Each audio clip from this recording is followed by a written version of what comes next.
Hi everyone, I'm Dr. Valentin Voroshilov. The pictures in the video have no relation with the words you hear. It could have been just a black screen. You can just read the piece online or listen to an audio file. I hope you liked my joke, but if you didn't see it on Twitter, you'll find it at the end of this piece. I'm not a politician, and I will never be because I have no charisma.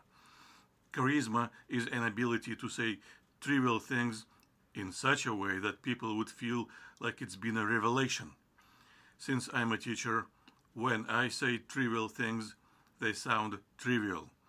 However, I have a talent. I can make complicated things look clear, even trivial. I can do it in math and physics, and I hope in politics too. Today, I want to share some thoughts about 2020 elections. I don't watch or read or listen to news regularly anymore, but based on what I see or hear, Democrats will not be able to beat Donald Trump in 2020. It's not that they couldn't. In principle, they could, but they just are doing it all wrong. They focus on things that do not matter for people who do matter. There are people who will vote for a Democrat no matter who it will be.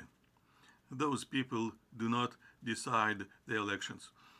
There are people who will not vote for a Democrat no matter who it will be. Those people also do not decide the elections. People who will decide the election, again, are people who are on a fence. Those are the people who voted for Trump in 2016 because they hated to vote for Hillary Clinton. They wanted to vote, but they did not want to vote for Hillary because she represented the establishment. And the millions of Americans did not believe anymore that American establishment cared about them. This is why they voted for an anti-establishment candidate. And that is how they will vote again in 2020. Of course, the strongest anti-establishment and anti-Trump candidate was, and still is, Bernie Sanders. But even he does not focus on the things that matter the most, or does it in not the best way. If I were Bernie Sanders' advisor, I would tell him to say this. From this moment forward, I'm not Valentin Voroshilov anymore. I am Bernie Sanders. My fellow Americans, this election is not about me. This election is not about you. This election is more than any of us because this election is about our country. This election is about our love to our country. Our country was hacked.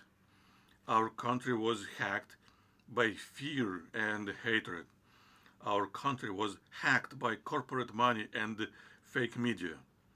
For several decades, our country was hacked by our own establishment. She was hacked by a small group of Americans who do not represent all of us, but who have been lobbying their deals behind closed doors. And then our political process has been hacked by a small group of people who were very loud and, let's give them a credit, very creative in spreading fear and hatred all over the country. Those people hate everything about America, where everybody has a fair shot for having a good life, where everyone has a chance and the right for having a good job, for giving their kids good education, for being taken care of their health without going bankrupt. This is America I love. This is America you love. This is America we all love, and this is America that has been hacked and slowly, piece by piece, a bill by a bill, a loophole by a loophole, disassembled. We need to take that America back. We need to make America ours again. We need to make America belong again to all Americans, not just to a few rich and powerful. This is what this election is about. And everyone who wants to make America ours again has to vote against Donald Trump. Donald Trump is the biggest hack from them all. He hacked our political system. He used it against interests of all of us, including the very people who voted for him. Of course, there is a tiny sliver of racists, white supremacists, bigots, and misogynists who voted for Trump because they loved him, but those people do not represent the majority. Those people are just a tiny droplet in a political bucket. They are just very loud, and that makes us feel like those people represent the majority of conservatives and Republicans. But I believe that the majority of conservatives and Republicans want the same things as the majority of Democrats and liberals want. There was a time when Americans did something simply because it was the right thing to do. Now, our establishment makes us think that the only reason for doing something is money. Their motto is, if I don't get anything from this, I don't care about this. We need to make America moral again. We need to make America decent, honest, and honorable again. We all need to take America back to our original values: strong character, fairness, kindness, integrity, ingenuity, and innovations. We all need to make America work for everybody again, and not just for a tiny percentage of population. How will we make this to happen? First, we need to make sure that we don't talk about meaningless nicknames and labels. We need to talk about important things, about essence, things that matter and have a meaning. Let me give you an example. This is a key. This is a key to my house. And this is a key. This is one key from many keys on a keyboard. And this point I'm making right now is the key point of my speech. The word is the same, but every time it means something very different. When people call me a socialist, they may not understand what that word means to me. Open any history textbook and you read that socialism is a political structure where all the means of production belong to government. But that's not socialism we find in Finland or Switzerland. When I say socialism, I talk about a society that works for everyone. Socialism is a society that enhances social life of everyone, not just a few. I'm not against capitalism. I'm not against private property. I know that private initiative makes America special. Private initiative is what makes our country progressive. Private initiative is what makes America great. Private initiative makes people innovate and find new, unusual, unseen solutions to complicated problems our society may have. However, private initiative, private means of production do not contradict with the government. As long as the government works in a smart, fair, and effective way, that is good for everyone. That was not what was happening for several decades. That is not what is happening today. Today, billions of dollars, our dollars, taxpayers' dollars, are used to create socialism for a few super rich conglomerates. They call it trickle-down economics. They demand more and more money for a tiny sliver of super rich people, telling us that when those people feel like they have enough, they would drop a dime or two to the rest of us.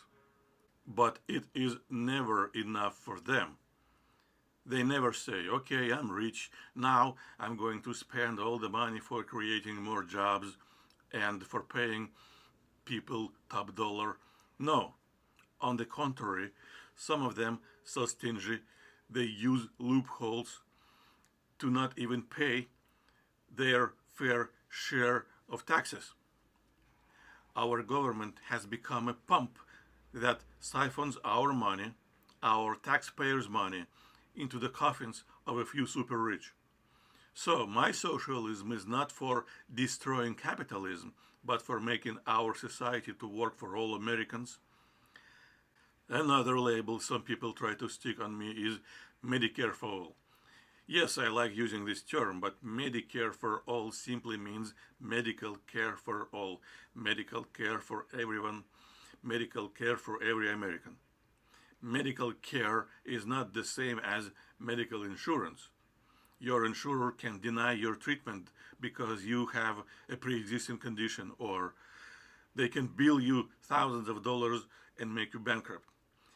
Medical care for all, or how I call it Medicare for all, means that everyone, no matter how much or how little one makes, can get the same high quality medical care.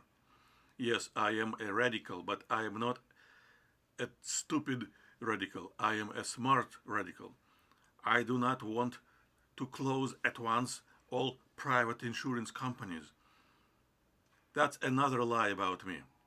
What I want is to make private insurers to compete with a highly efficient governmental healthcare insurer. Maybe that insurer will become so effective that all private insurance will eventually get out of business. Or maybe they will be absorbed by one big government backed insurer and we will have our own single payer system. I can promise you I will do everything I can to make the life of private insurance very hard. Our insurer will be making good deals on medical equipment. It will be cutting down prices on medication, cost of administration, lowering premiums. So they will also have to do the same to survive. Everyone who says that I'm against capitalism is a liar. I am for capitalism, but I am for capitalism that works for everyone. I am for capitalism that takes care of people who cannot take care of themselves. I am for progressive capitalism. I am for capitalism that works equally good for people living in every corner of our society. I am for socially responsible capitalism, or if you will, socialism, as I just described it. There are several other important issues I want to address. Immigration. Immigration is a very serious issue for our country, and the reason it's so serious is not because our country is full. That's a lie. Our country has plenty of areas that need people which could help economic development of those areas. Human capital is the most important capital any country can have. When people come, they start building houses, creating businesses, buying food, clothes, appliances. But for the last couple of decades, our economy was hacked by financial manipulators. As a result of that, many Americans who were living in our country have been losing good paying jobs. And now those people are afraid that newcomers would make harder for them to raise their children, to give their children bright economic future. It is a completely natural fear and we will deal with it. But we will not deal with it by making people hate non-Americans. We will deal with it by boosting our economy, by removing all tax loopholes placed in our laws by financial wizard of the Wall Street. However, we have to admit that our immigration system is broken and needs a full reconstruction. Let me give you an example. The software that ran on Boeing MAX 737 was defective. It was broken. And that led to two awful crashes. People lost their lives. Keeping using MAX 737 until it is fixed is simply insane. Similarly, using our broken immigration system until it's fixed is a wrong thing to do. So, we have to fix it first. We need to pause for a moment issuing new residencies. We will fix the immigration law. We will work together, bipartisan, Republicans and Democrats, to reshape the whole immigration system. Then, when it will be done, then we will resume all immigration cases using the new law. Our immediate goal is to work with people who want to leave their countries, but doing this in their countries. And our ultimate goal is to help people in those Central American countries to have a better life so they would not have to run away from it. We will increase our aid, and we will ask our allies in the United Nations to increase their aid too.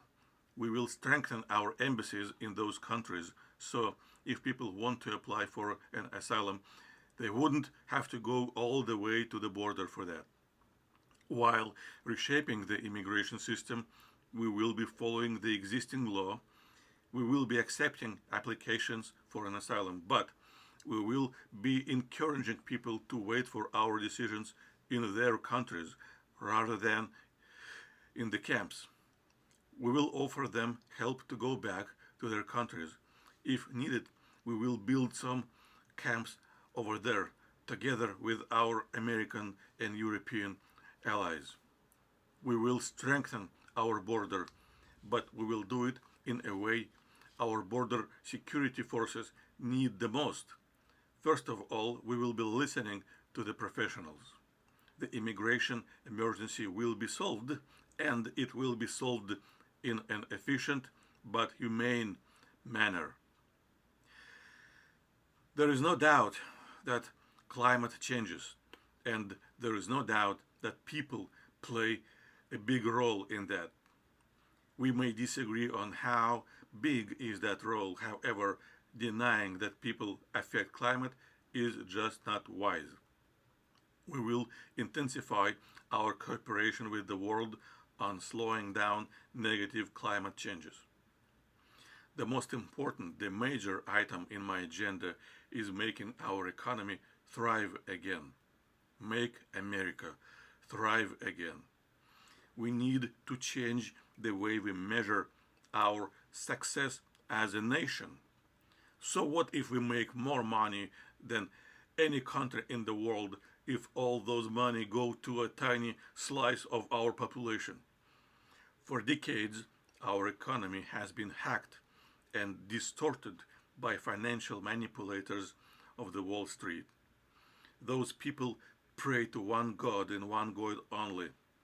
They call it a profit margin. In order to increase the profit margin, they are ready to squeeze out every penny from working people. They willing to move away good, effective production jobs. They willing to do anything to extract an extra penny from the pockets of hard-working Americans. I will end that. When I'm the president, every new bill, every new law will be measured first and foremost by how good that bill is for hard-working Americans. Americans first. That's what we all need to say to those wizards of the Wall Street. Americans first. Working, hard-working Americans first. All Americans first, not just a few super rich. Hard-working Americans will be the first and above financial manipulations of the Wall Street.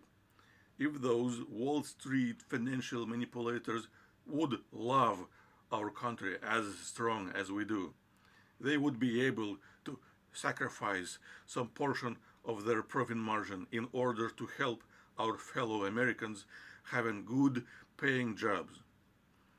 As I said already, I'm not against capitalism. I'm not the enemy of capitalism. I'm pro-capitalism. But I'm for capitalism that is good for everyone. I'm for capitalism that works for people at the top and people at the bottom of the economic well. I am for capitalism that works not just for 1%, but for 100% of Americans. This is the capitalism we will be building up together. Our economic system has been crooked by financial hackers, and now we need to straighten it up. We will make America work again. We will take America back again. We will make America work again for everybody. We will make America smarter than ever. We need to reform our education system. Our education system also has been hacked. It also has been broken by so-called reformers who treated teachers and our students like circus animals. This fake reform has to stop.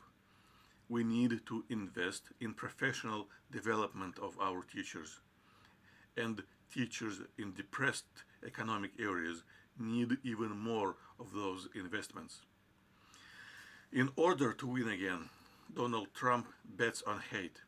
Donald Trump loves to spark hate and fear in people, but America is not built on hate. America is built on love and respect. We say, stop the hate. Make America love again. Make America kind again. Make America strong again, but not by putting other people down, by uplifting American spirit. Stop hate. Stop Trump. Charge character, intellect, and kindness. I have a deep respect for all Democratic presidential candidates. Every one of them will be a great president someday in the future. But today, I call everyone to be realistic. I am the only one who can beat Donald Trump. Every other Democratic candidate has his or her own strength and would be welcome to hold an important high-level position in my cabinet. I would be happy to work together with all of them. Okay, now I'm back. I'm Valentin Voroshilov again. And I want to ask all other Democratic presidential candidates, do you really think you can win? Because if you really think you can win, you are delusional and you do not deserve any support. But if you are not delusional, that means you know that Bernie Sanders has the best chance to beat Donald Trump. And that's the only thing that matters in this election. You have to ask yourself, what is more important to you, the future of your country or your big ego? And if it's the former, if the future of your country is more important for you than your ego, you have to quit your race. And you have to start working for Bernie Sanders. And you have to ask all your supporters to do the same. This is not the first time when I see how a rogue politician hacked the political system of a country. I saw it before in a different country in a different time, when Boris Yeltsin became the president of Russia. Yeltsin was a drunk. Donald Trump does not drink alcohol. However, clearly he acts like someone who has some signs of dementia. Boris Yeltsin has led to the rise of Vladimir Putin to the Russian throne. If Donald Trump will be re-elected, there is a big chance that the next American ruler will also be Vladimir Putin. Of course, I don't mean it literally, of course, that's a metaphor. Democratic Party has to prove to everyone that it is indeed a democratic party, that it has democracy inside itself, that the party is not ruled by the party establishment, that the regular folks are not peasants who do what the establishment tells them to do. Democrats have to prove that the majority of them are capable of thinking for themselves. Democrats have to prove that They have their own will and will not allow superdelegates to steal their nomination. Again, Bernie Sanders supporters need to infiltrate rival campaigns, and every time when they have a chance, they need to press the candidates by asking the same question again. Are you for the country or for your ego? If you know that you cannot win, why do you keep working against Bernie Sanders?